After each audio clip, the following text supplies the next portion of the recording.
And I think There we go. Lorraine came earlier, didn't she? Lorraine came to the first class and met all those people, and they loved her to death.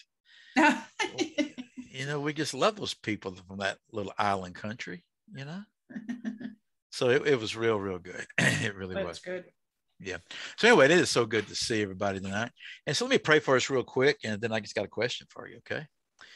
So, Lord, we thank you. And Father, particularly these three couples I've been talking about, you know how they're on our heart, they're on our mind, they're in our life, they're our friends. We're living life together, Lord. All of them, save for one of the spouses, professes to know you. And I really respect the one that doesn't, because they say, I just don't want to know anything about it. And so that's so much better than faking it.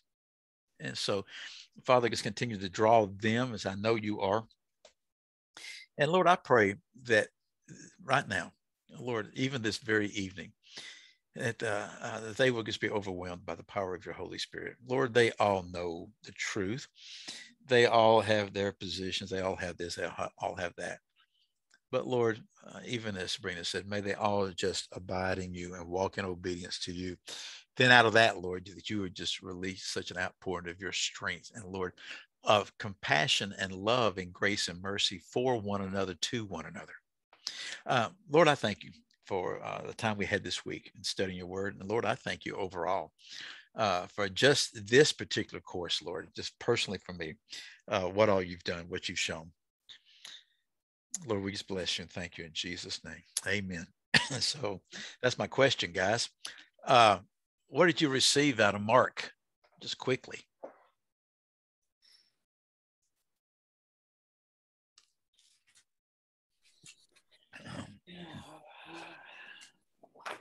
So Sabrina gives us an exasperated sigh. Yeah, quickly, immediately. I'm trying to think. Quickly, immediately. I'm going to give you a slow response to it. Immediately. I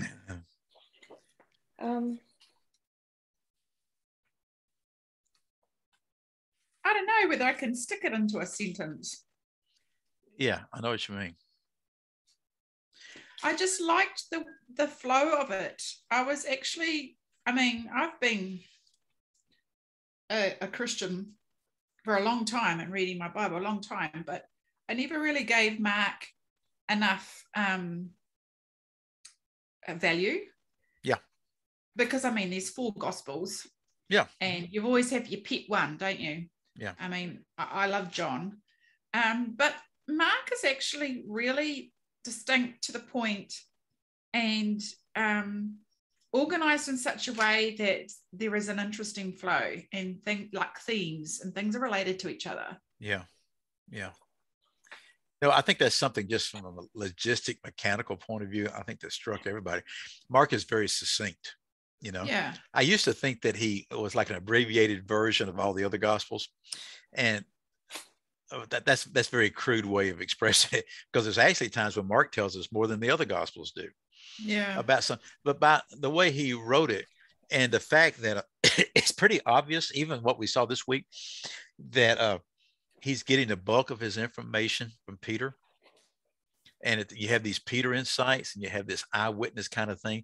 And there's nuances there that only an eyewitness would know. We saw it this week when the angel's speaking to the lady and says, go tell the disciples and Peter. Like, why and Peter? Peter thought he had just lost his discipleship, his disciplehood, you know. And that type of thing, man, that's just, it's so powerful. And then the structure of it, how he did so many of those little sandwich things. He'd tell you the story right here, then he showed you something else. And then it just flows. And yeah, what Sabrina was saying, that whole pushing the narrative along immediately. There's just a lot to it there. And yes, Sabrina. In chapter 8, he kind of says, do you see who I am? And that's probably the most interesting thing about Mark, is that it's just very succinct about showing who he is. Yeah. And even expressing Jesus the way he did, like that. Yeah, do you not understand these things? Don't you see these things yet? You know? And then the way he started the whole book off, that, you know, the first verse, the first chapter, what this is about. This is about Jesus Christ, the Son of God, the Messiah. Mm-hmm. You know, that type of thing. And so I think we've all gained a tremendous awareness. All four Gospels, all four stand on their own. Okay. All four have purpose. All four had audiences they were written to. All four speak things into us. We need all four to get the fullness of everything that God has revealed to us. But sometimes we've treated Mark like a baby brother. And I know academia has a lot of times. And so it's just, I think it's been rather profound. I really do. So, well, while I'm thinking about it, we will start Job. First lesson, January the 17th. We'll take at least 2 weeks per lesson, maybe 3 on some of them. I don't know. I mean, it's just, we'll take our time. If you haven't ordered a workbook, go ahead and order it. It's on back order, which probably doesn't mean anything. It just means that they're getting a lot of demand for it.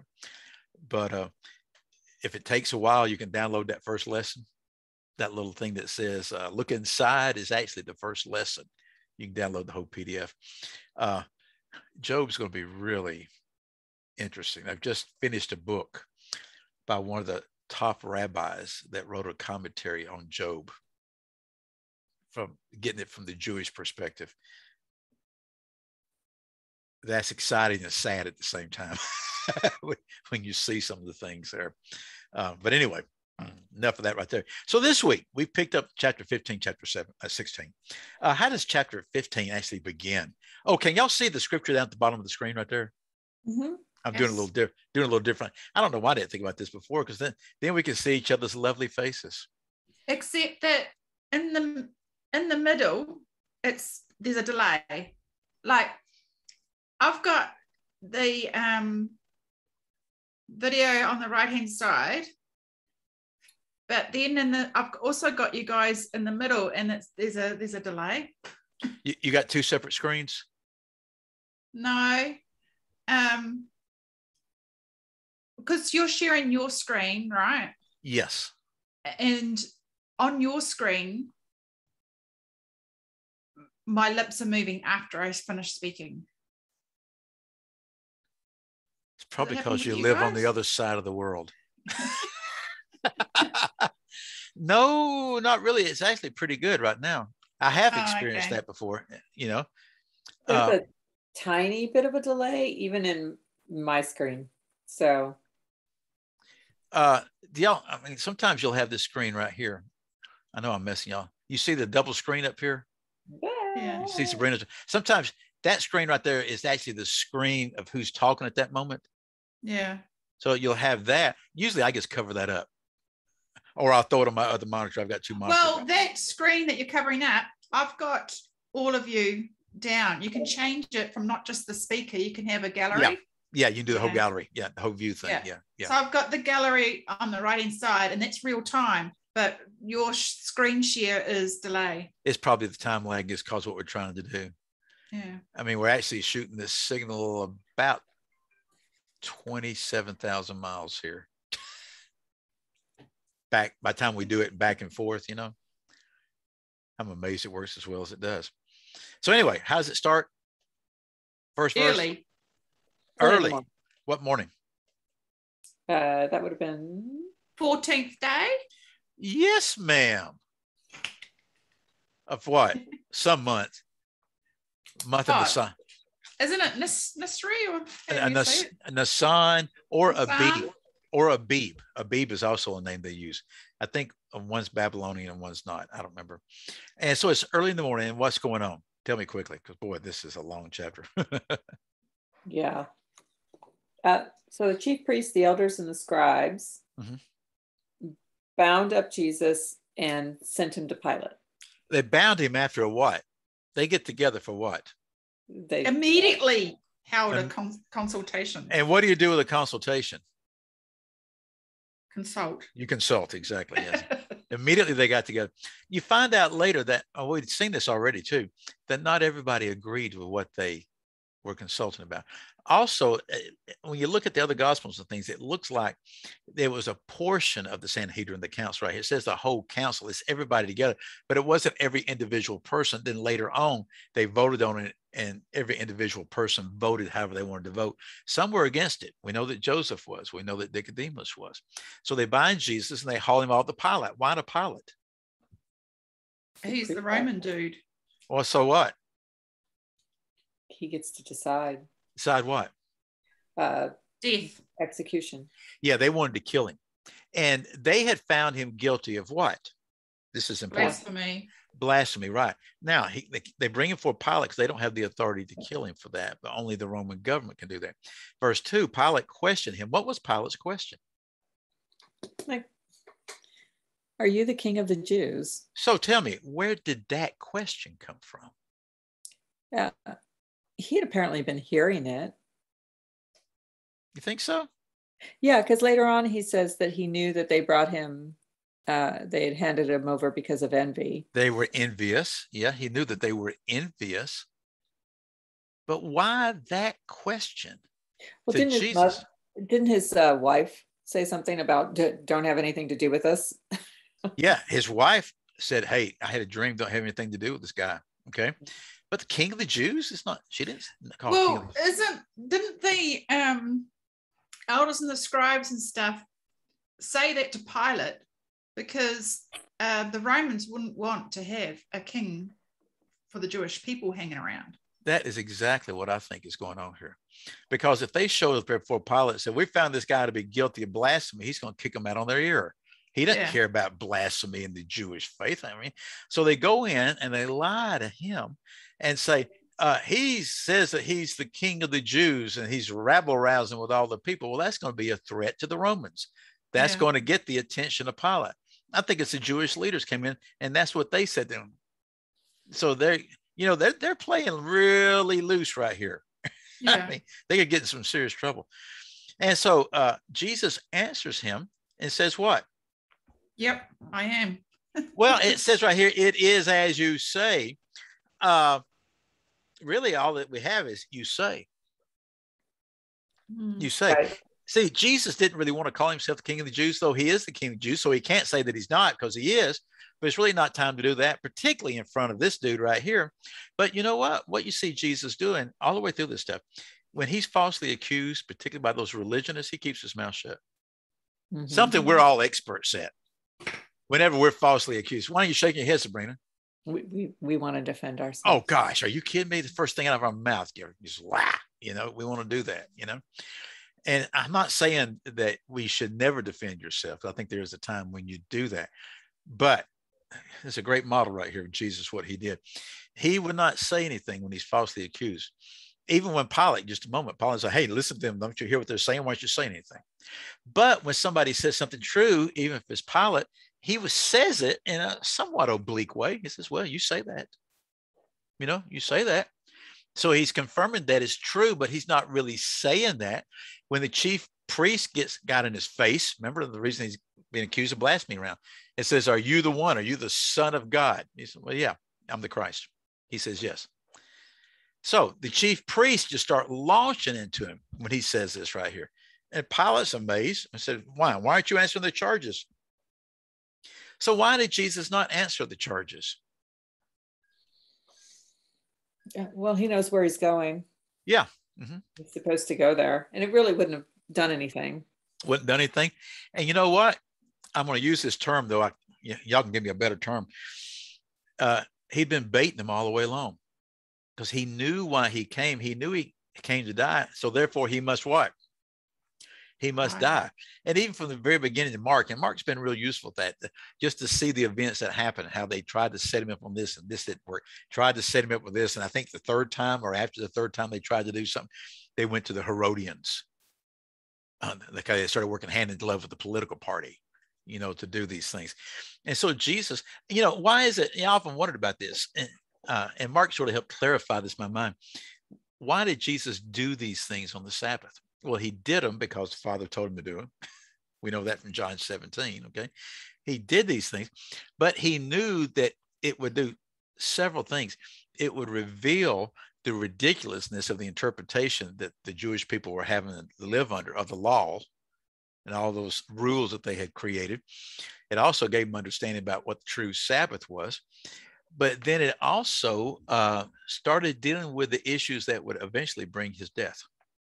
Yeah, provoke them. Provoke him, yeah. But yeah. there, in Luke, there's a chapter where I think it's midway through Luke, where he says, and Jesus turned his face to Jerusalem. Yeah, and yeah. that was the moment where he knew, he started moving in a different direction. Right. The whole Gospel of John says that over and over, that he set his face to Jerusalem, and everything he was doing in John is on his way to Jerusalem. Mm-hmm. And he has to keep reminding him, what his purpose and why he's going and what's happening. So it was very intentional. I mean, I'm just amazed with it. And so was Pilate.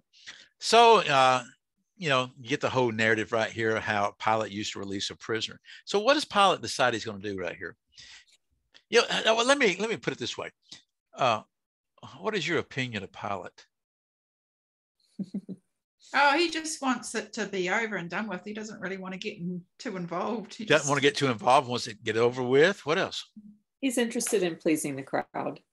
Tells us point blank later on, he does this just to please the crowd. Okay. What else? Which I find amusing, because everybody was afraid of the crowd for Jesus. Yeah. And that's why they didn't go after him sooner. And now they want to please the crowd by going after him. Well, it's the religious rulers that didn't want to go after him. Okay. They didn't want to go after him, or they were going to do it, but they're going to wait until after the feast. But then Judas. Yeah. And they couldn't turn it down what Judas had offered him. So they still did it during the time of the feast. But then also, I read a couple of commentaries this week, and they just went on and on and on about how Pilate was such a weakling and this kind of stuff. And I'm thinking, yeah, I know what you're saying, but I think weak is wrong. You don't get in that kind of position and be a weak person, What Pilate was, he was just a politician. Yeah. I mean, he's a politician.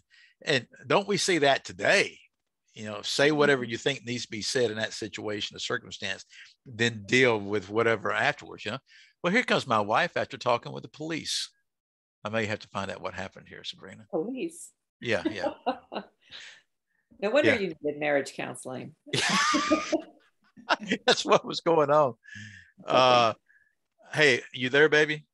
I am. Sabrina wants to know why you were talking to the police. She doesn't know the story. My daughter called me and said, there's a man in our truck. Set the alarm off now. So I did that, and he took off, and they got it all on video. So they called the cops. So the cops are out there getting ready to dust for fingerprints. Oh, cool. So my wife is in North Carolina with them. Yeah. They took off. I didn't know this. She told me a while ago. They went to Busch Gardens in Virginia, which is, real pretty Christmas time. Lene and Aaron, all the kids, and she decided to stay home to take care of the dogs. So she's sitting there by herself. Lene calls from North Carolina, looking at her phone, saying, I'm looking at a guy getting in my husband's $60,000 pickup truck right now. Set the alarms off. So she did, and he took off running. And then she went out to see if there was stuff in the truck, that if he got anything. But she took the canine alarms. They got a couple of dogs. One that could eat you alive. The other one's about that big and makes big noise, So he's actually the more dangerous one. I know that guy take your ankles off, man. I'll tell you. So anyway, she was here in class a while ago, but then the police showed up. So she's been doing all that. So, life's fun, Yeah, especially when you're staying in a strange place by yourself. I guess, you're okay. I am. I'm just a little shaken up because that was pretty close. That was a little too close. I mean, it's not 8 feet right outside the window. No. I mean, it's right there. And better be thankful that it was you there, because you know what Peepaw would have done. Mm-hmm. Where's the gun? He'd gone out there with his buddies, Mr. Smith and Wesson and Mr. Ruger, and said, you need to stop right now, boo. You stop. So anyway, she's far more merciful than I am. Whew. Let me share the gospel with you. Please. I need it right now. No, not with you, the guy that was trying to steal a truck. Oh, No, share it with me. You already know it. What are you talking about? I know, but I tell you, it does something for you when you hear it again and again and again. You know, I mean, I was so moved by this lesson. Why is that? Just everything that Jesus did for us. It was just blowing me away. Yeah. And I don't ever want to be to that point where I can hear it and go, oh yeah, I know that. You know, it's just so powerful. Yeah, it really is. Well, we're just up to the part right here where Pilate thinks he's going to be cute. And so Pilate thinks he's worked out something here. So he's going to do what? They're accustomed to receiving a prisoner being released. So who's he going to release? Well, he hopes that he can release Jesus and get out of this mess. Exactly. But he can't. The crowd calls for Barabbas. So how's he planning? Why does he bring Barabbas? Barabbas is described as one who was in prison with the insurrectionists when the insurrection committed murder. More than likely, he's the one that committed the murder. But it doesn't say. The chief priests and them, did the chief priests and them have that crowd, those seated with people that would specifically call for crucify him, crucify him? You don't have to see the crowd for that. No matter how godly they think they are or whatever, when you get the religious leadership in the midst of something and leading something, they can sit there and turn a crowd on a moment's notice. I mean, it's amazing what can happen with crowds. They did do that. They sent their people out through there, and they were stoking them. Hey, by the way, what does the name Barabbas mean? Oh, Bar. isn't it son of what? Barabbas. Abbas? Oh, bar, Abbas. son, Abbas. Abbas. Abba. Who? Son of the fathers. Abba, father. Abba. It's the same Aramaic word. Son of the Father is what that means? Yeah. Yeah. Abba, you know how we say Abba, father? It's the same word. Abba, A-B-B-A. Okay. Son of Abba. He's the son of father, which is interesting. I'd like to know his life story. We don't have it, you know. Well, that's interesting because, you know, so is Jesus. Yeah. You got your choice of which one of the son of the fathers you want to choose here. Yeah, that's interesting. So the crowd began to ask him, okay, you're going to do this. And he says, who do you want me to release for you? The king of the Jews? Notice how his Pilate that keeps saying that, using that phrase, because I think it came directly from the religious rulers. That was the accusation. And that, Sabrina, what you said, that he'd heard that, you know, all this. Yeah, maybe. But, you know, Pilate didn't live there, by the way. You know that, don't you? Pilate lived in Caesarea. Okay. And so he just came to town because this was what? The big feast. And everybody's going to be there. And he came there to make sure everything was peaceful and that kind of stuff. And he gets thrust into this. Also, Mark doesn't give us the whole account of how Pilate sent him off to Herod, then Herod sends him back, you know, that kind of stuff. So, but we do know what's going through Pilate's mind. Verse 10, he was aware that the chief priest had handed him over because of envy. So he knew what the motivation was. He knew what he was dealing with the Jewish leadership. And so he wasn't surprised at all what happened in verse 11. The chief priests were doing what? Stirring up the crowd. Yeah. And to call for the release. Barabbas was probably the worst of the prisoners. If I'm Pilate and I'm trying to plan this kind of thing to hope that they'll ask for Jesus, you're not going to ask for the one they really want. And then Pilate realizes he's got trouble right here. So what's he do in verse 12? Again, gives them an opportunity to say something different. You're asking the advice of a mob now. He knows he's messed up.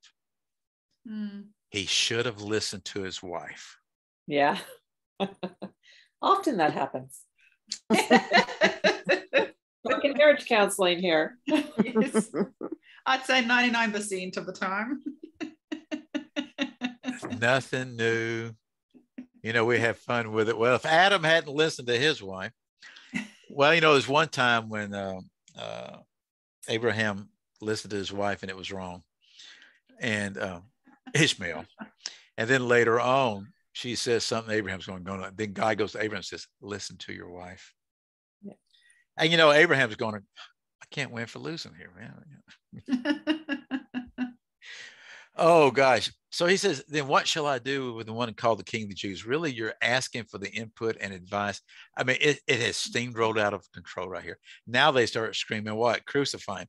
Now he's going to double down on this. Well, what evil has he done? Because he knew it was out of envy. He'd already interviewed him. Remember that? The other gospels tell us that. He talked with him. But they shouted all the more. And then, Sabrina, what you mentioned earlier, which you're never going to win with this, wishing to satisfy the crowd. The masses are, generally speaking, always wrong. Yeah. Okay. And if you think you're going to do anything to satisfy, that's one of the biggest problems within church leadership today. I mean, it really is. And it manifests itself in little small ways. I had an encounter with that today, that same kind of thing. And just, I mean, it was great. It was good. It was great conversation. But I mean, it's something that has happened of late, last few months. And I just looked and said, well, here's what happened. You said you wanted me to do this, and I told you this is what's going to happen. You said, oh, no, it'll be great. I did that, and it lasted 5 months before you had to back down. Anyway, yeah, I know. And I said, I want to ask you the same question I asked you before. Is this someone you should be listening to? I still haven't got an answer to that question. I don't need to know the answer to the question. The question is for you, you know. But I mean, and guess what? It's nothing important. It's nothing you to separate fellowship over or cause any trouble. But if you can't handle that type of environment, what are you going to do when the masses and the mobs are calling for crucifixions, you know? So Pilate released Barabbas to them. He does the whole show in the other gospels. Wash my hands of this. I have nothing to do with this. Was he culpable in this? Was Pilate to be faulted for his role in this? Oh yeah. Everybody is. Okay, everybody is. So he hands him over. What do they do to Jesus? They crucified him. Yeah. Well, first of all, they start beating on him. The soldiers take him away to the palace. We're not quite sure. It's Praetorian. We're not quite sure. All sorts of debate over that stuff. It doesn't matter. They called together the whole Roman cohort. I don't know if it's the same cohort that I had before. Maybe, probably. They get the soldiers together and they mock him. They dress him in purple. They put that crown of thorns on him. And they begin, hail the King of the Jews. They're just mocking him and mocking him. They beat him on the head with a reed. I mean, that might as well be a pool cue stick, you know. They're spitting on him. They're kneeling. They're bowing before him. They're mocking him every way. Then they take the robe off and put on his own garments. And they let him out to crucify him. Mark doesn't deal a lot with the scourging. Other gospels deal with the scourging. The scourging was horrific. Often people didn't survive the scourging. They wanted them to survive because the hanging on the cross was as much for the community as it was for the individual. Okay. And it was so bad that it would just literally flay the skin off their back without getting into much detail. Sometimes so bad that it reached down into the entrails and the entrails would fall out of the body, or they would lacerate an artery. They didn't want to do that because they wanted to keep them alive, you know, in the punishment. But it was horrible. If you want a little flavor of it, go watch Mel Gibson's The Passion of the Christ. The scene in there, he did a great job with that scene. It wasn't the 40 lashes. I've heard people say that Jesus received the 40 lashes. No, that was the Jewish punishment. This was the Roman thing. There was no limit to this. Okay. Jesus, they had to carry their own cross. He could only do it so far. He collapsed. And so they pressed in to service the dude. And this is interesting. Verse 21, country boy, Simon of Cyrene, parenthetically is stated the father of Alexander and Rufus, to bear his cross. Why did Mark put that little statement in there? I knew you were going to ask that question. So what did you find out? And I didn't have time to chase it, but I knew it was going to be asked. Sort of slaps you in the face, doesn't it? I figured and I didn't look it up, but I figured the Alexander and Rufus were known by the people who this would have been written for. Yeah. And who was Mark writing to? We talked about this at the very, very beginning. We didn't make a big deal about it because we don't know, but we sort of know. We think Mark was in Rome when he was writing, and he was writing it for the church there, writing for the Romans because they were undergoing persecution. So what does he emphasize here?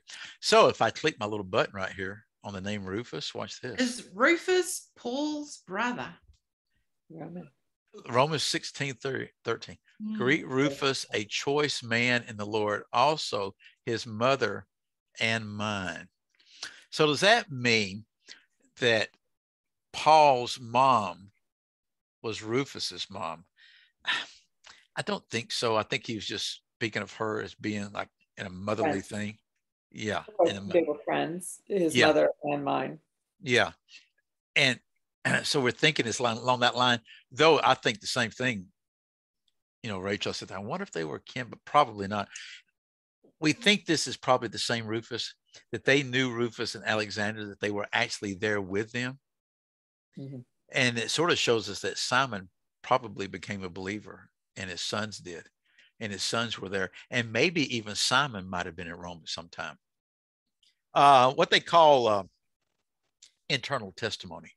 Interesting little things from the scripture when you sort of cross these names, you know. So they bring him to Golgotha, lays the skull, and they tried to give him wine mixed with myrrh, and he didn't take it. Why did he not take it? I think our best bet is going to be the video. I think I hear a cop. I'm going to mute my wife. Yeah. Who am I hearing back here? Yeah. Okay, so wine mixed with myrrh would have been sour wine, which would have been during the Passover dinner. You would have had the Passover meal. You would have had the sour wine, right? Well, Jesus said that I don't know about that. Going to drink the wine until he comes. See, that's a biggie with me right there. That he said that he would not drink this wine again until they drank it with him in the kingdom. Some people believe that this right here, and I think there's probably some truth to it, that this was sort of like an analgesic that they gave everybody that was being crucified, make it a little less painful. I've read people that say that, no, it had no effect, anything like that. But when you look up what myrrh does, it can do things like that, you know. But I think he didn't take it because he had told his disciples he wasn't going to drink the wine again. Now you see him offering wine later in just a moment, you know, right before he dies. And there's a reason for that. We'll get to that in just a moment. So they crucify him. None of the four gospels get into detail of crucifixion. You know, saying that they did this to him, they did this, and they don't get into a lot of detail. Mark tells us they divided up his garments among themselves, casting lots for them to decide. Why did they cast lots for what each man should take? Because Psalm 22 said they would. Yeah, that's as good a reason as any. Yeah. Let me see. I bet that's what that says right there. Let me see. Psalm 22. This little e-sword thing is useful for that kind of stuff. Just check. Also, he had the garment that was seamless, and they didn't want to tear that in pieces. That's mentioned, you know. But it's a fulfilled prophecy. So it's the third hour when they crucified him. What time is that?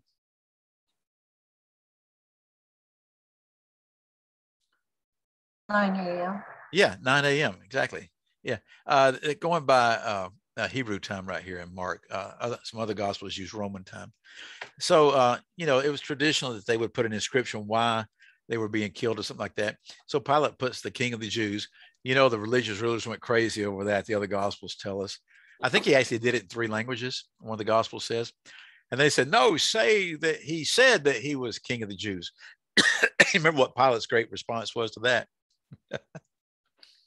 I'm going to write it. It is what I put up there. I've written what I've written. Yeah. You think I'm going to write that again? And then they crucified 2 robbers with him.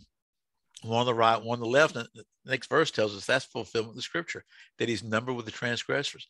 From the beginning of the 3.5 years that Jesus did what he did, what we call, and I don't like the word, I need to come up with a better word. Let's say his teaching and preaching of the kingdom, he was numbered with the transgressors. Well, I hadn't thought about this right now. He was actually numbered with the transgressors, even going back to his birth. How could that be? It's Christmas time. Remember, there's one of the gospels. Well, yeah. So first they thought that she was pregnant outside of their marriage. Right. So that's how he would have been numbered. Yeah. And then he wasn't allowed in any place but the stable. How else would he be numbered among the transgressors? He was a Nazarene and they didn't think they were any good. Well, that kind of thing, can anything good come out of Nazareth? But remember when one time one of the religious rulers called Jesus, while Jesus, the last 3 years of his life, they described him as the supposed son of Joseph. Right. He was pregnant before they got married. They're going back 30 years. 30 years. That's not talked about very much, you know.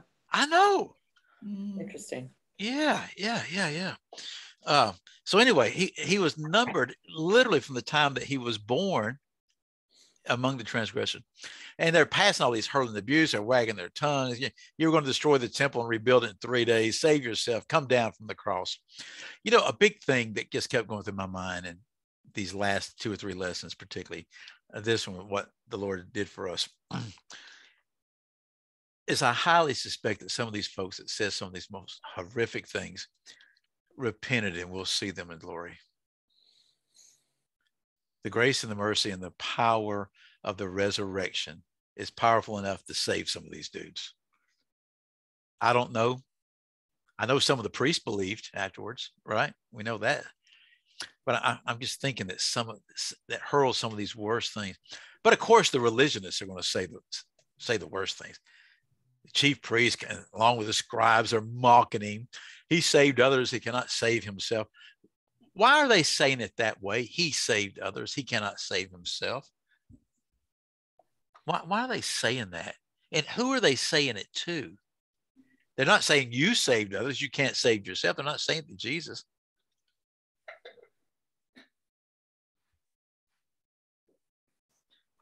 I don't know. This is what I'm thinking. I'm thinking they're doing it for public consumption. He saved others. He can't save himself. In other words, he's the false one. We're the true faith. We're the true religion. As a matter of fact, if he's really the Christ, let's see him come down the cross. If he comes out of the cross right now, then we'll see it and we'll believe. No, why are you shaking your head, Sabrina?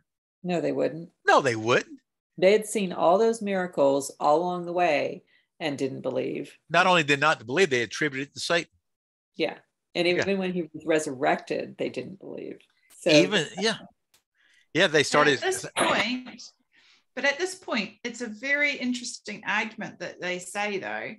I mean, it's easy to say it at this point when he's on the cross, but then when there's an empty tomb. Well, from their perspective, I tell you where it really became really, really hard when that veil was torn from top to bottom. And there's a massive earthquake, and there's how many hours? Was it 3 hours of darkness? 3 hours of darkness before. Well, let's get to that. Yeah. So they crucified him. They were insulting him. So 6-hour darkness fell over the whole land until the 9th hour. What is that darkness, Rachel? No light. No light. I like that. I like that. Well, when you're in the country and you're camping out and it's very dark. You can't find the way to the toilet. Let me tell you what, it's darker than that. Here in the States, if you've ever been to Mammoth Cave, which is a major cave system up in Kentucky, you go on these tours of these caves, you go down the cave, when you get to the bottom, they'll get you there, they'll make you stand still and everything, and then they turn the lights off. Oh, they do that at Carlsbad Caverns. Yeah, too. okay, Carlsbad. Anything underground. That'd be terrifying. You put your hand right here. You cannot, it's there. For a moment, your mind makes you think you can see it. But it's a darkness that I think there's echoes right here of Exodus. Remember one of the things that happened with Moses, that a darkness came 3 days and 3 nights, and it was a darkness so dark you could feel it. Yeah. That's actually glossed over, isn't it? The earthquake and this darkness. I think if we had to live through those two things, we'd just be petrified. You would think, because see, these Jewish leaders, when it got dark, now I know how the movies handled, even the Passion of Christ, Mel Gibson just brings dark clouds over, stormy. Okay. No. It would have been far more powerful to have been absolutely, totally black and dark. Now, the real question is, was it the type of darkness? See, when it happened to the Egyptians, they looked over in the land of Goshen and could see light there.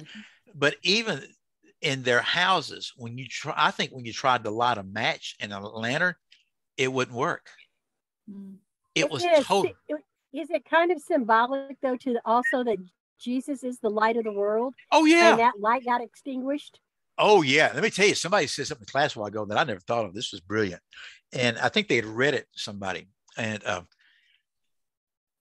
that it could well be at that moment when the Shekinah glory of the Lord left him and all the sins of the world came upon him. Yeah. Talk about darkness. I'm still thinking that one through, you know. Yeah. But it's more than a thundercloud coming over, folks. You know, this is dark, and it fell on the whole land of what? The whole land. I don't know. Maybe it was the whole land that was to be the land that God had given his people. I don't know.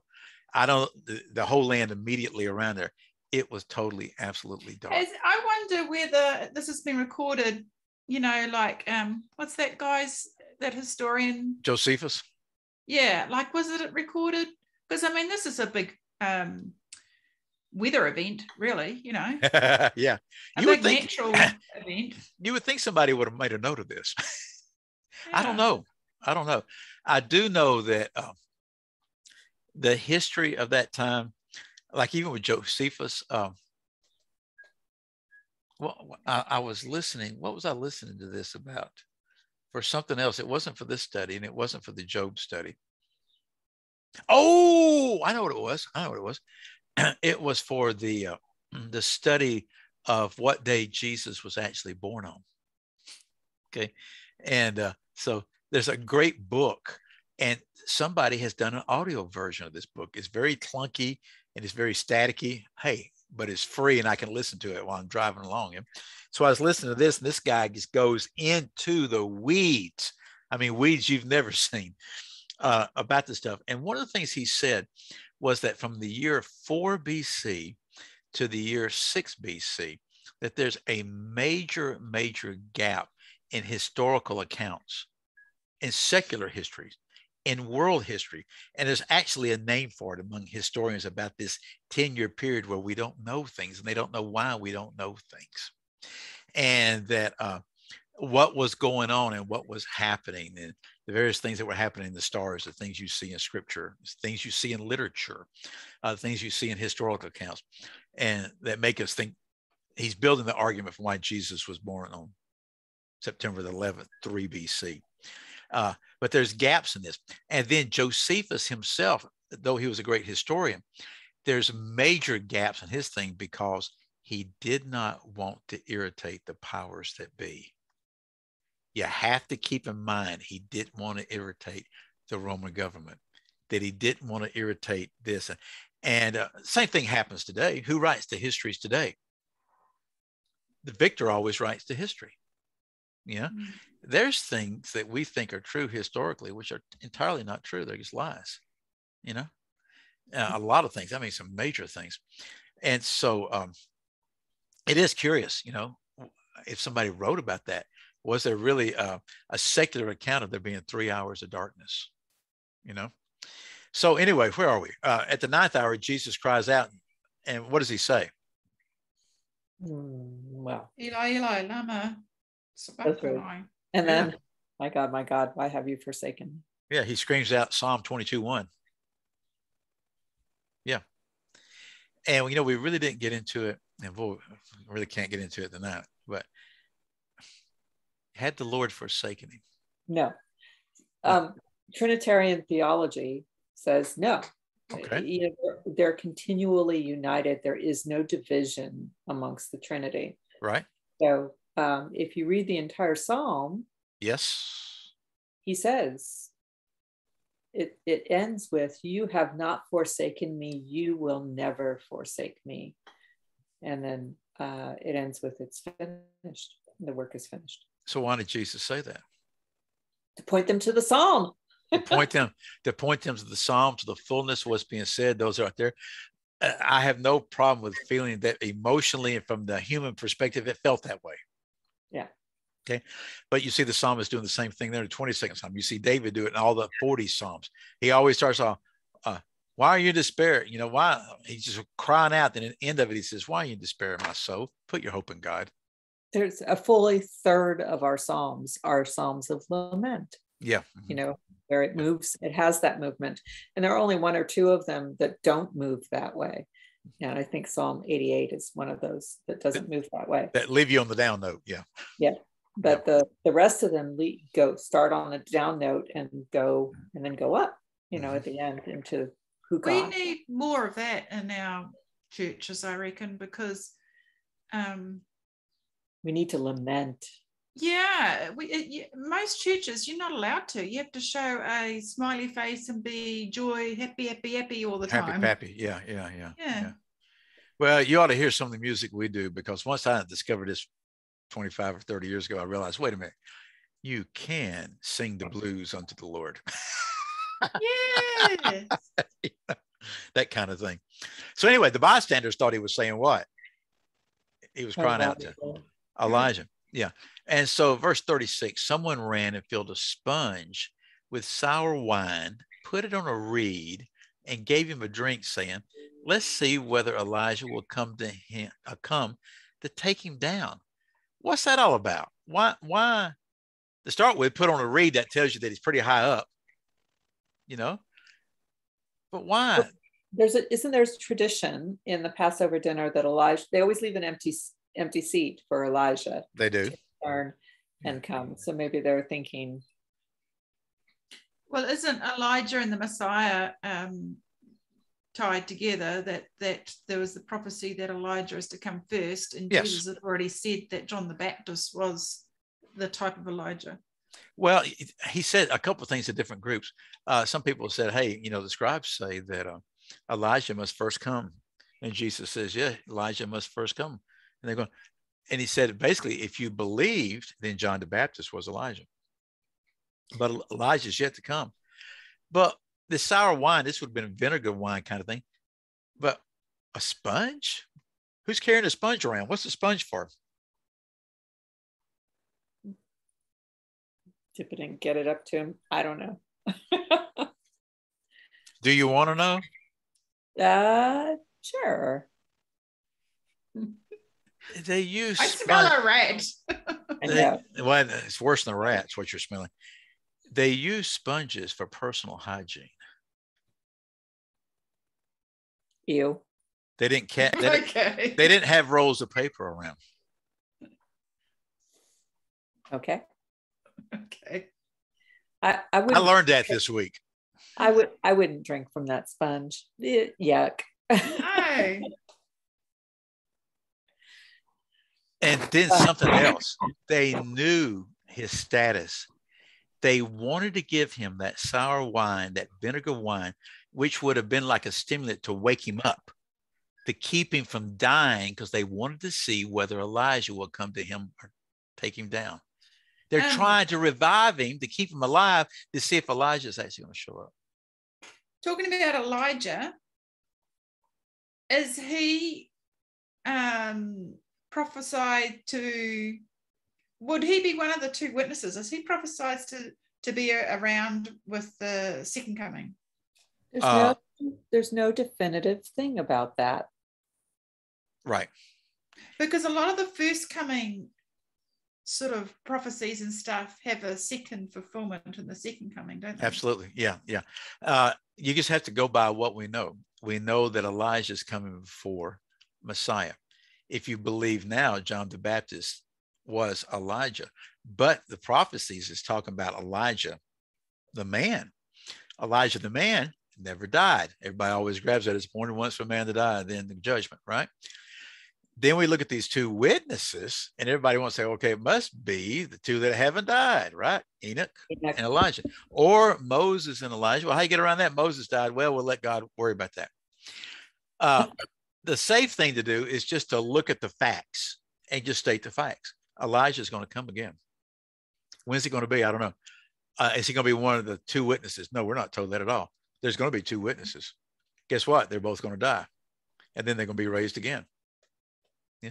And you just state the facts. People want you to draw conclusions. The second you start drawing conclusions about that thing, you're going down a slippery road you don't know about. Mm. and it's going to lead you to conclusions that are faulty. So anyway, I guess that sponge thing bothered me. So, well, it's now bothering me every time I read it. Now I'm gonna. Thanks, Dale. Yeah, drop that on your Sunday school class. So Jesus, notice this, uttered a loud cry and breathed his last. We know this already. Nobody killed Jesus. Jesus went to the cross of his own volition. Jesus gave up his spirit, as one of the other gospels say. Pilate is shocked here in just a moment by how quick he actually did die. He was not going to allow them to play around with him and revive him to see if Elijah's coming back. It's at this moment the veil of the temple was torn in two from top to bottom. There was an earthquake. Okay, and that's significant because the veil of the temple was 13 feet up in the air. And so no human hand could have torn that. Yeah. Let me ask you this. Which veil was it? The one between the holy place and the Holy of Holies. Yeah, more than likely that's the one. Yeah. Where was the other one? Hang on. Verse 33 says, when the 6 hours come, darkness fell over the whole land until the 9th hour. So 3 hours of darkness. Yeah. So in this 3 hour of darkness, they ran and filled a sponge with sour wine and gave it to him. They did that right at the end. 9th hour. At the end of the... Yeah. So they were just all standing there for 3 hours. It's dark. Can't see where to go. Yeah. Wow. Yeah. The other veil was when you entered into the holy place. You had a veil coming in. Oh, do you mean where was it? Not which one was... Okay, yes. Yeah, because there's actually two veils. You have the one that entered into the holy place, but the one that is being spoken of is one that's entering into the Holy of Holies, and it's torn from top to bottom. I read all sorts of numbers about how big it was and how large it was, how thick it was. But yes, it's significant because only God could tear it from top to bottom. Why did he tear it from top to bottom? What was revealed behind the torn veil? No ark. No ark. That's the Holy of Holies. That now there's going to be no veil between God and man. Hebrews gives us some real insight into that. It literally calls Jesus' torn flesh the veil of his flesh. Which a great picture. I love this, verse 39. The centurion who was standing right in front of him, likely the one that was leading all this, saw the way he breathed his last, and he said, truly this man was the Son of God. Really? Saw the way he breathed his last. Yeah, what's that about? What's that about? Sabrina's going to tell us right now.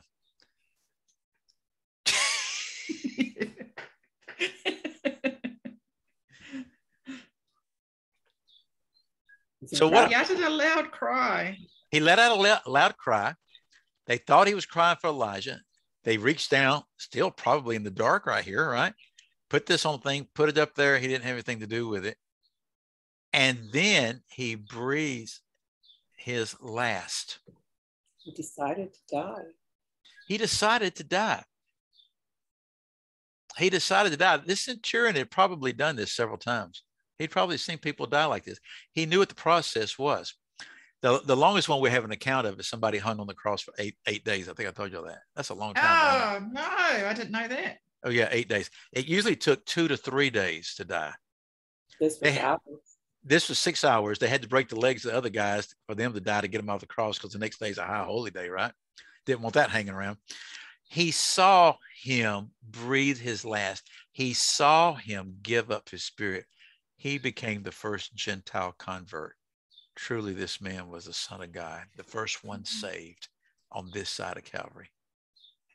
I don't think I've really given too much thought to that. Saw the way he breathed his last until this time. I don't know. Maybe I'm reading too much into something, but I think there's something there. And so all the women are still there, right? They're looking on from a distance. Mary Magdalene, Salome, Jose. When the ones that were in Galilee, they traveled with him, they ministered to him. So quickly, when evening had already come, because it was the day, the preparation day, that is the day before the Sabbath, 14th day, Joseph of Arimathea came, a prominent member of the council. He wasn't on the back row, who himself was waiting for the kingdom of God. And he gathered up courage. I love that phrase right there. He's a prominent member. Why would he have to gather up courage? Because he's about to do something that's going to get him in a lot of trouble with his council members. He's probably laying his entire life and everything down. He's got to go before Pilate. Okay, that's enough right there. And he's going to ask for the body of Jesus. He's about to make himself unclean in the eyes of people. He's about to do this. Though this was considered to be a good deed to take care of a body like this, though someone who was crucified was not allowed to be buried in the traditional sense in the Jewish mindset, what's he about to do? He gathers up courage to defy the edict of the very council that he's a member of, to go before the Roman to see if he can actually get this. At least he has somebody with him. Nicodemus, according to the other gospel, comes along. Pilate wondered if he was dead, and it was confirmed that he was dead. He ascertained that. So Joseph brings a linen cloth, takes him down. You ever had handled a dead body? I've never handled a dead human body. I've handled dead cows. They're hard enough. Yeah. You know, that kind of stuff. Wrapped him in a linen cloth, laid him in the tomb, which had been hewn out of rock, and he was rolled a stone against the entrance of the tomb. And they said because the day was the Sabbath day, it's like they put him in the tomb right there so they could determine what to do later. Yeah. So what happens? The ladies are still watching. They knew where he was laid. What happens the next morning? They went to anoint him with spices to prepare his body for the funeral, for the burial. Verse 1. Yeah. It was Joseph's tomb. It's what? It was Joseph's tomb. Yeah. Yeah. Yeah. Yeah. It was his tomb. Nobody had been there. Verse 1, chapter 16. When the Sabbath was over. Which Sabbath? The Saturday that they,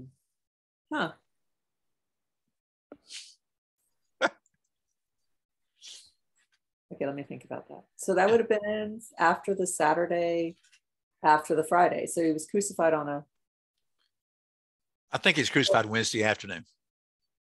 It's not the Passover? No. His crucifixion would have happened on the Passover. His crucifixion happens on the Passover. He dies as the Passover lamb, 3 o'clock in the afternoon on the 14th day. On the 14th. So when they prepare the meal, they sit down to eat the meal. That's the first day of the Feast of Unleavened Bread, a high holy day, a high Sabbath, which is what the first day of the Feast of Unleavened Bread was. Also the last day of the Feast of Unleavened Bread. Leviticus 23 tells us that. So that is the Sabbath that's mentioned right here. This Sabbath, though, is the weekly Sabbath. You know how I know that? Because verse 2, watch this. Very early on the first day of the week. Which is a Sunday. Which is a Sunday. It's two different Sabbaths. One is the weekly Sabbath, this right here. The other one is the Sabbath, the high holy day, the first day of the Feast of Unleavened Bread, 15th day of the sun. If you know the feast of the Lord, it's very clear. If you know the feast of Israel, that the Lord, if you don't, then you're just going to assume this is Friday, which is what the church has done for a couple of thousand years as a whole. Not everybody, but as a whole. So this is the weekly Sabbath right here. Okay, Sabrina, you're looking quizzical here. No, I just haven't thought about it before. I'm just processing through it. Yeah, because the Lord gives us, it's more than hints. He tells us the truth right here, but we haven't known enough truth to put the truth together. Does that make sense? We haven't known Leviticus 23, a lot of the church. So when the Sabbath was over, Mary Magdalene and Mary, the mother, James and Salome, they bought spices so they might come and anoint him. What does that tell you?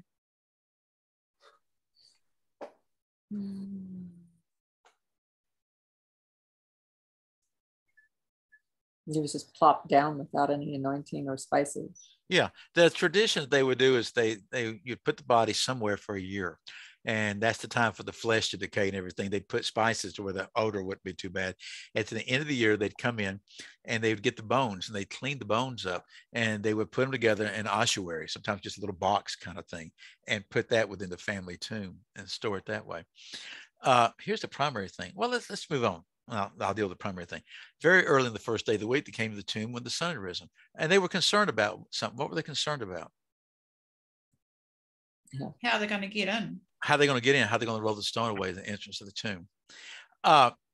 These ladies were coming with every intention to have an experience with a dead body.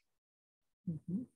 They had no anticipation of there being a resurrected body, even though the Lord had told his disciples, and likely these ladies, because they had traveled with him all the way down to Jerusalem, okay, that on 3 days and 3 nights that he would be raised from the dead.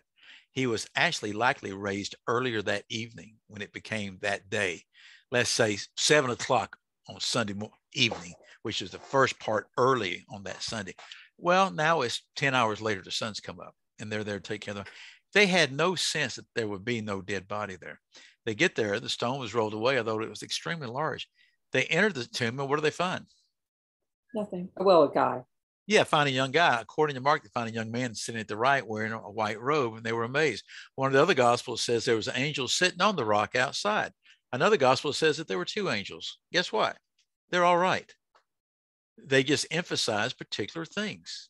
Each one of the gospel writers does. Okay, there was a couple of angels, and one of them, the one inside that Mark's giving the account of, says, "Hey, don't be amazed," because it says they were amazed. I find that word inadequate. I think maybe I would have been shocked, horrified, terrified, fear-filled. You know, every time you encounter an angel, the first thing they say is what? Do not fear, do not be amazed. You're looking for Jesus, the Nazarene who's been crucified. He's risen. He's not here. Behold, here is the place where they laid him. These ladies had seen where they laid him. They'd been stalking it. They'd been watching. Then he tells them what to do. Go and tell his disciples and Peter. Why and Peter? Peter's feeling pretty down right now. Peter thinks he's blown it. The Lord had told him point blank that you're going to do this, and he did this. But what else had the Lord told him? You'll be restored. He says that when you are restored, then you go lead these guys. Not only did he not lose his discipleship, he didn't lose his place as the leader. He didn't lose that. But you go tell Peter that he's going ahead of you to Galilee. There he will see him just as he told you. He told y'all to meet him in Galilee. He says, I'm going to be killed after I'm raised from the dead. Meet me in Galilee. They went out and fled from the tomb, for trembling and astonishment. Well, there you go. It's about time. Had gripped them. And they said nothing to anyone, for they were afraid.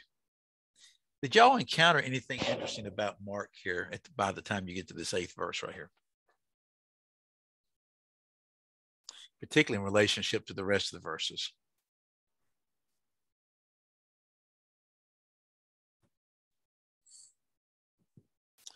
A lot of the commentaries will say something along this line. Matter of fact, I read a couple today that really respect these guys, love their writing, et cetera, et cetera, et cetera.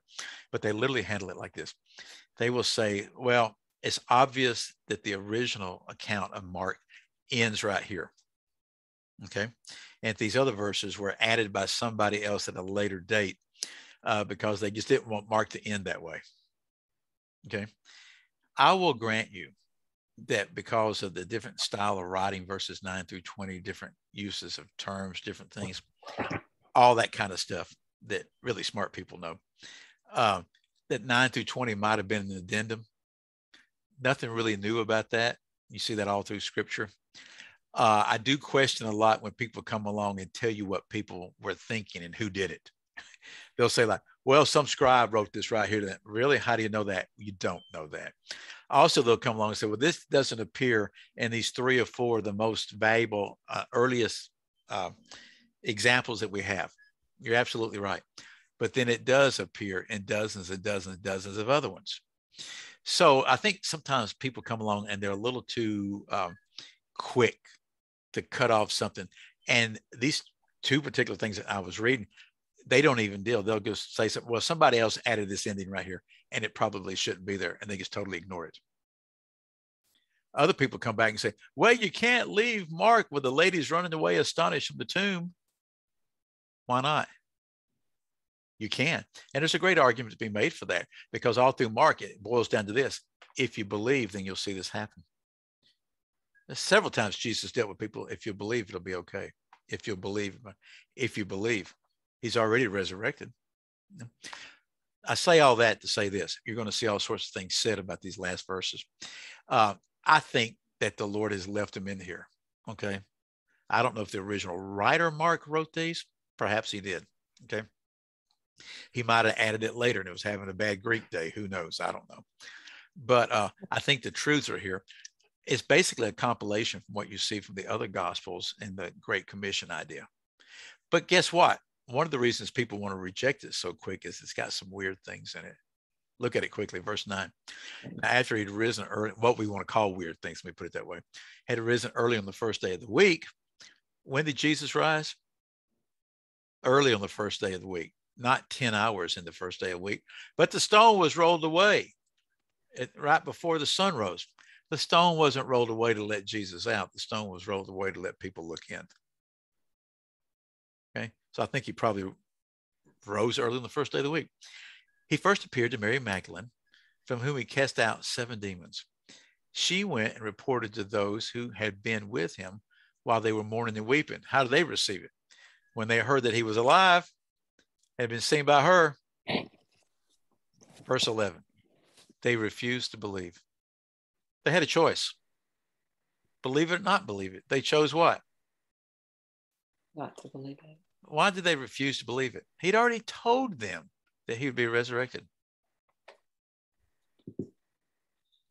Because it's a pretty hard thing to believe. It's a pretty hard thing to believe, particularly coming from a woman, because in that society, a woman was not a lawful witness to anything. That's sad, isn't it? It's not. And I think there's still a little bit here in some of these disciples, particularly for this woman, because she was so totally all in for Jesus.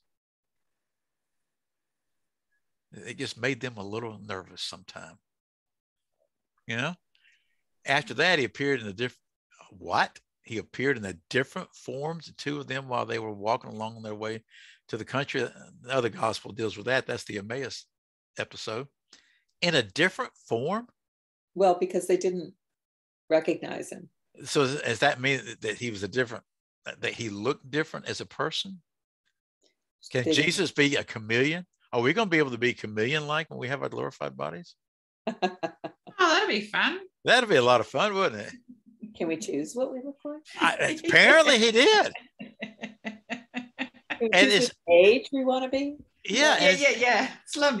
And it's really sort of interesting because Jesus, was he being deceptive? Of course not. He didn't sin, but he allowed them to believe something which we can't even say wasn't true because it was him, but he just appeared in a different form. I've had a lot of fun just sort of thinking through that one. I haven't reached any conclusion. He's just in a different form. We know that they recognized who he was by the way that he broke the bread. At the end. At the end. And when he broke that, then he disappeared. So not only can you appear in a different form, but you can beam yourself out. One of the other gospels shows that he walks through walls. This eternity thing is going to be really fun. Yes. Folks, we don't have a clue about what reality is. Yeah. So important, so very important for people to remember that he had the scars on his glorified body. So incredibly important because there are a lot of misapplications of scripture that say there'll be no more tears, etc., in heaven, where people think that they can get out of here and forget everything. Yeah. Especially when they're dealing with suicidality. Oh, yeah. So what is that all about? So it's a testimony. Who determines what's going to remain upon the body? It's your testimony, and your testimony is not complete unless it contains everything. Yeah. Mm-hmm. Yeah. So that's what he did for us. Yeah. And people get really distracted with that because they'll say, well, how can I, let me just put it this way. They view that our reality then is going to be the same type of reality now. And I think that we miss what we see in 1 Corinthians 13, where we're told that then we will be as he is and we will see as he sees. Now we see in a mirror dimly, but then face to face. I think that we're going to be experiencing all of eternity in and through the Most High God. And so it's not going to be just in and through the emotions I have right now and just the relationships I have horizontally right now with us. We share a modicum of that spirit to spirit right now in this little gathering. every one of us would testify of how much we love one another, though we've never met face to face. You know, well, most of us. I have met my wife. Okay, so I think she's still talking with the cops. I don't know. She seems to be having a big party there with them. But I think that's a picture of what's going to be. And so it's not that I'm going to have to worry about controlling my emotions and worrying about this. I am going to understand because everything is going to be in and through God. And I still can't quite put that into words. Well, the things that cause us so much sorrow now will be seen through his eyes, which means we will know the beauty of them. Yes. And that is how we will know even the beauty of understanding that someone, I don't know if I guess we will, if someone we thought would be here is not here. Right. Or can we see down into the lake of fire and see?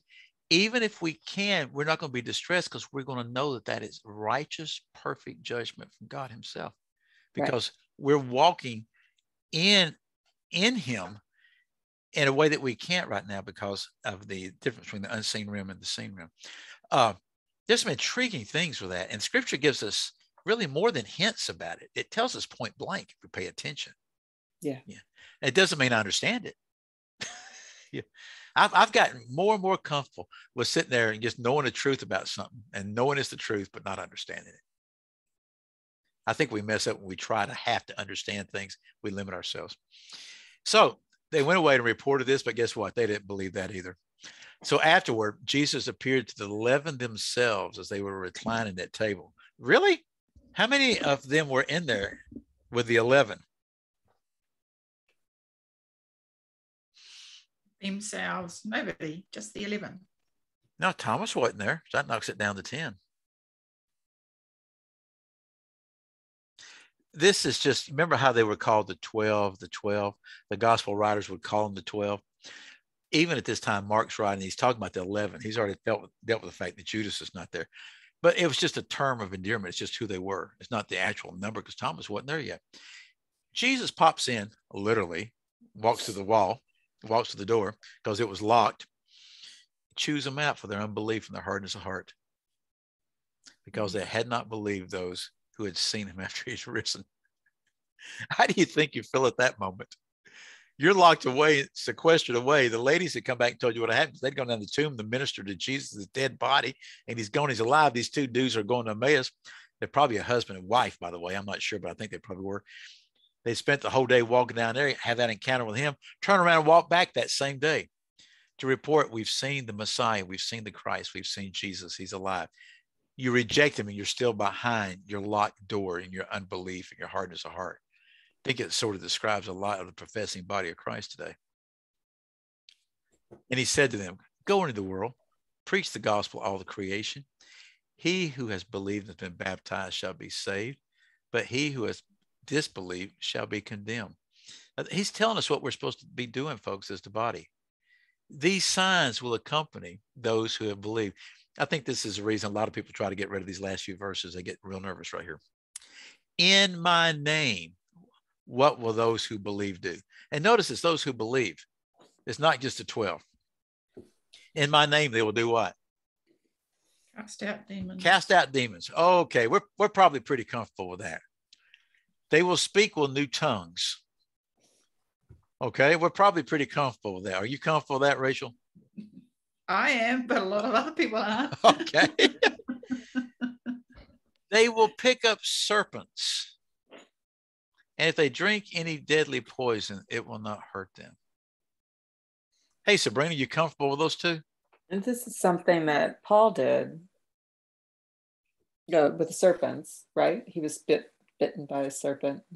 Well, I'm gonna quibble over every word. Did Paul do that? Well, it happened to him. There we go. Yeah. Why am I quibbling? See, here's the problem. People do these things purposefully. Yes. To prove, and they only work if they're in conjunction with the gospel message. Yes. They're not just supposed to be a sign in and of themselves. Yes. And they're not supposed to be, you're not supposed to test God So it's not like we're going to go take serpents and then prove that these are things that will happen. Mm-hmm. Right. Yeah. And that's exactly what it is. I live, I think, in the world center of such things. You don't see it. You don't see it near as much now. But Sand Mountain, the mountain I live on, goes from right here all the way up to Tennessee, Chattanooga. This used to be the home of snake handling churches. Mm-hmm. There's less of them in more recent years, but there's still some around. I don't think there's really any in Alabama now, but there are in Eastern Tennessee and Eastern Kentucky. And I know the people that know where they are. Okay. A great book, Salvation on Sand Mountain. I've mentioned it before.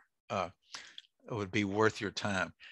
There was a pastor here years ago at a snake handling church who killed his wife through the snakes.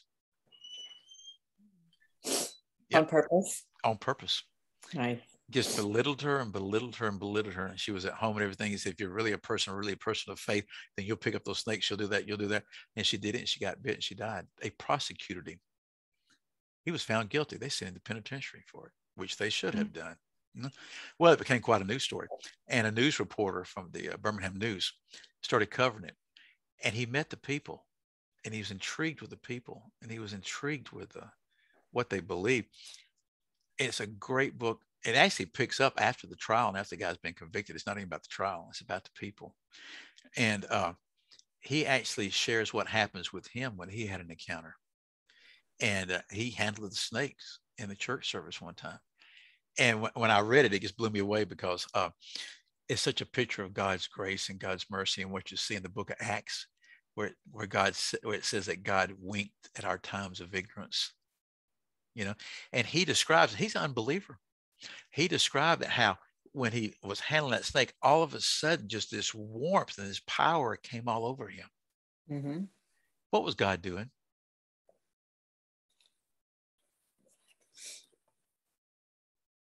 He's protecting him.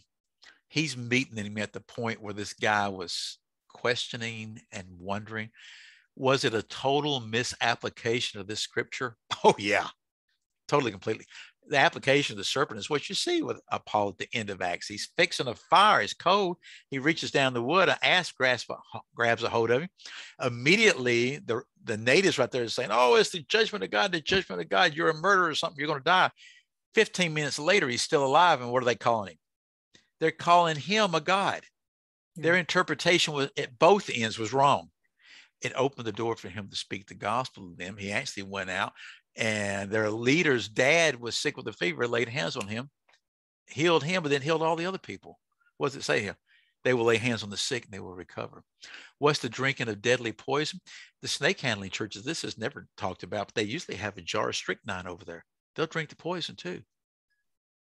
Just a little bit of it, Sometimes God protects in times of ignorance. Other times they die. It just depends. We do this all the time. How do we do this all the time? By indulging in things of the world. Well, no, not the negative things like this. Picking up serpents. Most of the time we don't pick up serpents. I think the application is if something latches a hold of you like that, it's fine. If they drink any deadly poison, it will not hurt them. I do this all the time. When I'm sitting there about to eat, we will ask a blessing for the food. Okay. We will give thanks for the food. But I will sit there and say, Lord, let there be no harm come to me with what I'm about to eat. That's what that's really about. That's what the blessing thing's about. Let there be no harm. I don't know how a lot of this stuff is made. I don't know how a lot of this stuff is processed. Lord, I don't even know if it's good for my body. Lord, let no harm come to me. Okay. I don't have my wife with me right now. Lord, I need this. She has this super sniffer. It's like, is this chicken still good? Oh yeah, it's fine. It's fine. Because I smell it and go, it smells fine to me, but I'm not sure. It tastes okay, but I'm not sure. It hasn't been there 6 years. I think there's a very strong element of that. Well, Lord, I take communion. Yes. And I'm gluten-free and super sensitive. I can get a migraine from any amount of gluten in my diet. And I can take it, and I just pray ahead of time that the Lord will protect me with it. Yeah. And so I think that's what's going on right there. He's not saying to abuse all these things to prove your faith. He's not saying cast out demons to prove your faith. Yeah, try that and see how it happens. He's not saying, hey, go speak in new tongues to prove your faith. No, he's saying that those who do what? Who believe, these kind of signs will accompany them. Then the last verse. Y'all have been so good and patient. Thank you. Last verses here. So then, when the Lord has spoken to them, and obviously this is when they're up in Galilee, he was received up into heaven and sat down at the right hand of God. And they went out and preached everywhere while the Lord worked with them and confirmed the word by the signs that followed. See, the church gets too distracted trying to do signs to do. No, if we're doing what we're supposed to be doing and the Lord is working and doing what we're supposed to, he is the one who confirms with the signs. Yeah. And they promptly reported all these instructions to Peter and his companions. And after that, Jesus himself sent out through them from east to west, the good and imperishable proclamation of eternal salvation. Yes, Sabrina, what were you going to say? The end. The end. The end. I always love getting to the end, and I always hate getting to the end because I always feel like I don't know. I always feel like I've just skimmed the surface. I have to start from the beginning again because it's Christmas. Yeah. We have to skim the surface. You start from the surface and you keep diving on in. Yes, baby. Were you going to say something? No. Oh, okay. I just saw you pop up right there. You turned your mic on. Well, why don't you pray for us as we depart this evening? Father, I thank you for your word. And I thank you, Father, in particular for this study in Mark and just all the different truths that I've never seen before that have been brought out and just illumined my mind. I just ask for each one of us, Father, as we go through this time of celebrating your birth, that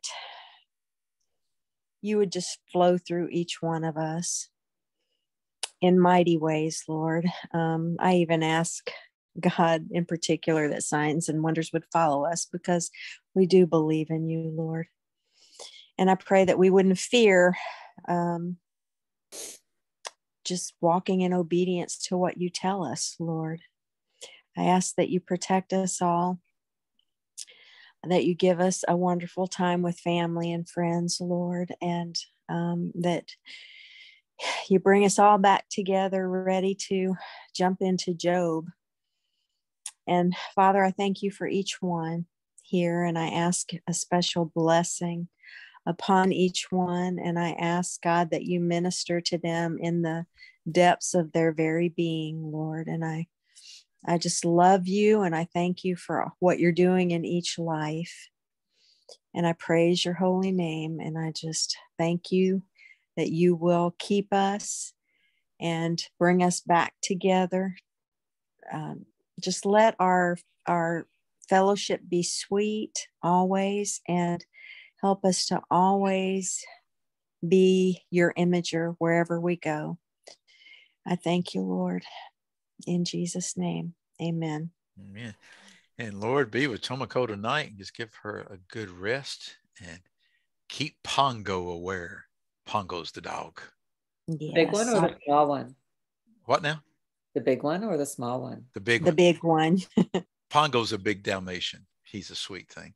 We normally keep Jack in a cage because he'll wander through the house and pee on stuff if we don't. But I think he's going to be set free tonight because he's the scary one. So are you sleeping in the big room? Yeah, I'm sleeping in their bedroom tonight. Yeah. Okay, good. That's what I was going to say. Yeah. So I will just let Jack roam the house and do what Jack does and be ready to clean up some messes in the morning. When are they coming back? They're coming back probably tomorrow afternoon. Oh, okay. Well, I'll see you sometime next year. So. Okay. I'm going to miss having these classes every week. Oh, I know. Hey, I hadn't thought about this. We may touch base once or twice between now and then. There's a new thing out, a new way to do something that I've just learned about, and may take a stab at it and see if it might work for something. Not necessarily, not for this kind of thing, but maybe for other gatherings. So I may let y'all know about that. Boy, get ready for Job. I mean, I don't know how to get ready. What's the first day? Is it the 17th? 17th. Yeah. Well, actually, we'll start lesson 1 that night. We will take at least 2 weeks per lesson. We may do 3. I don't know. I don't want to drag it out forever and ever. But excuse me. But it's a lot of work. It's yeah. I have opened up my workbook since we talked last. I looked at it. It was pretty intense. Yeah. And it's intense, but it's still not a surface thing, but it is sort of a surface thing. I mean, Job has been man has struggled with Job for a long time. I'll put it that way. And when I listened to the Jewish boy I'm listening to, he's sort of cut and dry with this and this. And I said, I understand what you're saying. That's cute right there, but dude, you're wrong about that. And if you're wrong about that, it leads you a different way. But it's worth hearing and listening what he has to say, because it's good. So what is the Lord saying to us in the midst of it? I will tell you this, it's kind of thing that this guy, you get to Elihu in chapter 31 through 37, and he basically says this, this author I'm listening to, we believe that this probably wasn't a part of the original thing. This was just added right there. So, and he's just repeating what it says. So it's not really much use to this. Blows the whole thing off in about 3 minutes. And I went, I bet you did, dude. Because I mean, I sort of know one. And then he gets to the same way, the 42nd chapter, basically saying, well, a God that would do this right here and do this right here. Yeah, I'm not sure I want to hear much more about him. I think it blows off the 42nd chapter. You're Jewish. You've rejected the hope. It's how you're going to think. So it's really intriguing to hear that. But anyway, so I sort of can't wait to see what that's going to be all about. Anyway, y'all have a blessed time. Merry Christmas to you. Merry Christmas, baby. Everybody. Are you going to let us see you, or are you already in bed asleep? Merry Christmas. Let's see if I can. I'm here on the Destroyed Starship. There you are. Yes, I look lovely. Hi, everybody. You've been chasing criminals tonight, so yes, I have. I've been cleaning and chasing. Oh, it's just scary. It's a little scary. You're not. I got all sunburned today. Can y'all tell? So, were you walking? Yeah, I was walking out here and the sun was bright. It's nice, Rachel. You would love it. It's like 52 degrees and bright sunshine. Yeah. That's 52 degrees. I have to look it up. Man, I don't know what. Maybe 11. Okay. 11 degrees. 11 degrees is a winter day. Oh, cold goodness. winter day. Well, it will be in a couple of weeks. So lovely, especially after everything that happened this weekend. Oh gosh, man, I know. It's just we had some serious tornadoes up the road. Did you hear that pastor, the Methodist pastor out of one of those Kentucky towns, where his 100-year-old church was leveled, and he met with CBS, interviewed him. Oh my gosh, so good, so good. And they put it on air. Yeah, they put it on the air. A lot of times when it's so good, it gets edited to pieces, I know. It wasn't a direct gospel message, but it was about community and the body of Christ. Not directly, but it was so good. We'll have to look that up, because really they put all that stuff online. Yeah.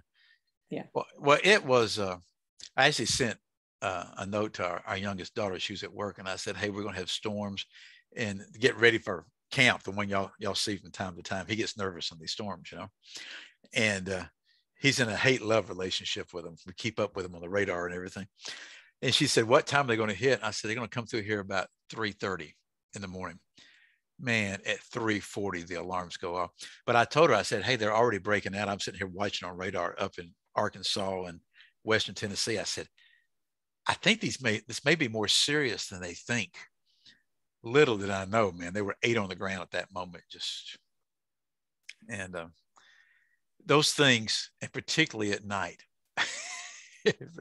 that's just like one of the scariest things. It really is. Because, you know, Carol lives in that zone. Sabrina does. You get yours most of the time from hurricanes, though, don't you? Yeah, we do. Yeah. We live in the Woodlands. They'd have to have a permit to come here, and they can't. Yeah, that's right. They'd have to have a permit. Very controlled. Just a little bit north and east of where we are is that Amazon fulfillment center that it took out half that building, killed 6 people. Oh man, it's sad. It really is. Okay, hey, y'all have a blessed time, and don't be surprised if you hear from me, because I may want to take a shot at something just to try something out. You know, if you're bored one evening, we'll see. Y'all have a blessed time. I'm going to go eat some collards. Bye. See ya. Bye, y'all. Bye. Bye. Merry Christmas. Merry Christmas.